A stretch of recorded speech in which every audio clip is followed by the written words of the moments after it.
The Canadian National Blind Hockey Tournament is set to return to Toronto this weekend. At least 190 players from across Canada, the U.S., Finland, and the U.K. have registered for this year's tournament, which is going to be the largest blind hockey event of all time. The Canadian National Blind Hockey Tournament, it features 24 games over 3 days, and it gets underway Friday at the Mattamy Athletic Centre, formerly Maple Leaf Gardens. And you know what? Entrance is free. And for more on this, I'm joined live by Suzanne DeCary, Senior Vice President of Programs at the CNIB Foundation, for which I am a board member, and Mark DeMontis, accessibility strategist and founder of the Canadian Blind Hockey League and Tournament. Okay, so we have to talk about this. First off, let's talk about the tournament. How does this work, getting other people involved and getting fans out?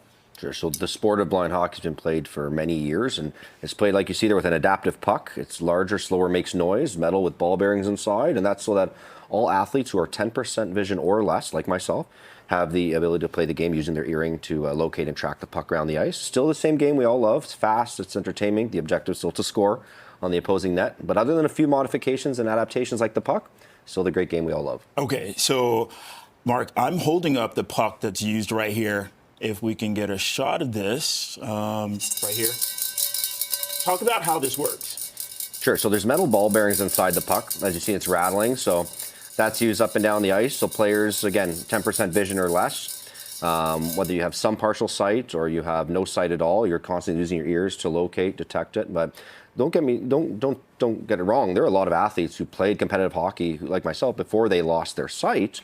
It's fast. It's really competitive. If you haven't seen blind hockey, this is the weekend to come check it out. And can you just tell us a little bit about your story, how you got involved? Sure. So after losing my own sight at age 17, I was an aspiring NHL hockey player, and it really was tough for me losing my passion of playing hockey. When I discovered blind hockey, that took me on a new path in life and gave me a new sense of my passion and a bit of purpose, I guess we'll say. And since then, we were able to start Canadian Blind Hockey, and working together with CNIB, we have programs now all across the country. And so in many ways, I'm using my own story and sight loss to now inspire many other Canadians who are affected by sight loss to also get a chance at our nation's game. And along with that, Suzanne, let's talk about, overall awareness, getting the community involved. Yeah, so CNIB's been a partner of Canadian Blind Hockey for a long time now, and we're partners in two important ways. One, from a fundraising perspective, we help raise money for blind hockey activities, but mostly from a partnership perspective. We see a lot of families and young kids. Canadian Blind Hockey and CNIB both have the same goal. We strive to eliminate barriers to inclusion for people with sight loss so that they can do whatever they want to do, live the lives they want to live.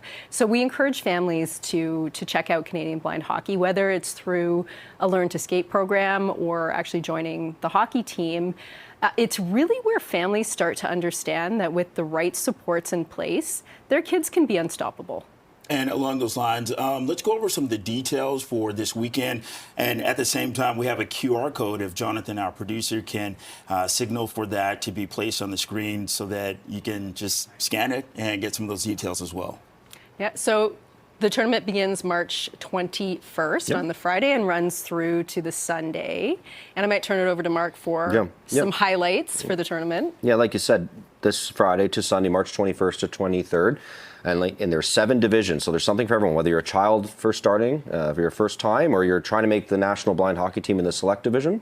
There's a girls and women's summit happening. And again, there's 24 games throughout the weekend. There's 7 divisions, over 190 athletes, the largest of its kind. Mattamy Athletic Centre, former Maple Leaf Gardens, so 50 Carlton Street outside College Station. You don't want to miss this. And speaking of not missing this, let's talk about the excitement that's going to be had this weekend and Phil.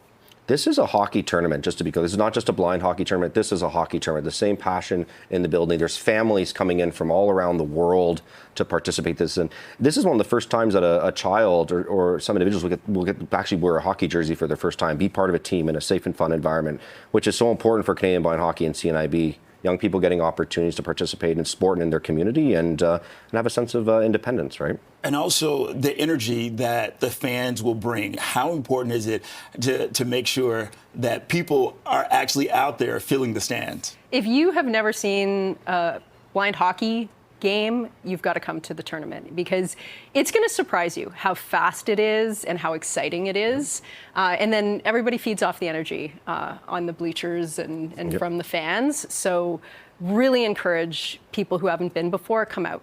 You're going to be surprised. You know, the overall impact on the community. What do you want to say about this? I think the impact is life-changing. This is one of those opportunities where people get the chance to actually meet someone who's blind or partially sighted, many times for their very first time.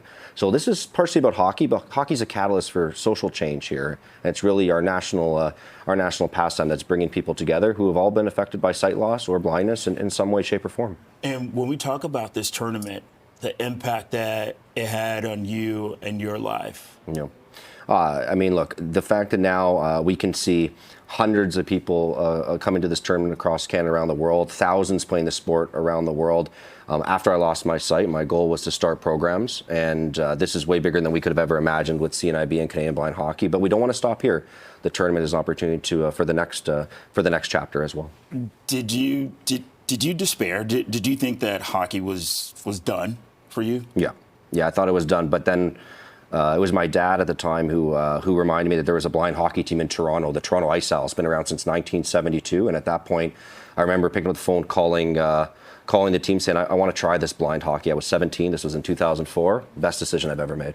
Okay. With that, Suzanne DeCarry, Senior Vice President, Programs at the CNIB Foundation. Mark DeMontis, Accessibility Strategist and founder of Canadian Blind Hockey. Thank you very much for your time this afternoon. And, you know, hey, good luck this weekend, right? Thank you. Thank you.